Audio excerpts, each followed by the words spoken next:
there are certain people who definitely are more influenced by their surroundings than by their own intentions, while there are other people who are more influenced by the subjective factor. Now you see, the subjective factor, that's very characteristic, was understood by Freud as a sort of pathological or autoerotism. Now this is a mistake.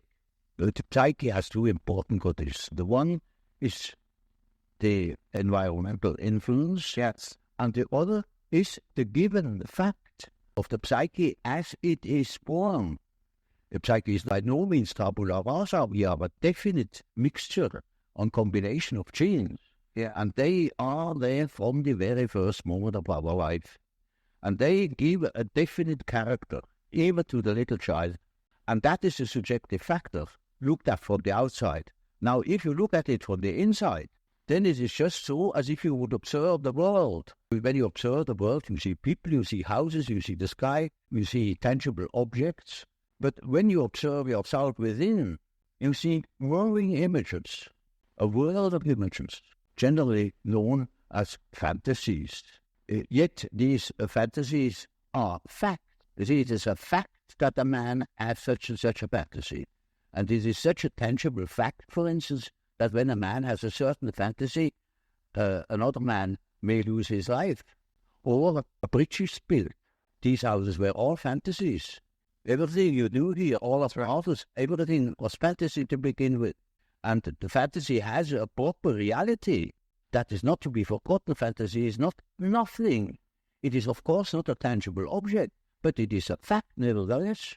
It is, a form of energy, despite the fact we can't measure it. It is a manifestation of something. And that is a reality that is just a reality as, for instance, the peace treaty or Versailles or something like that. It is no more. You can't show it.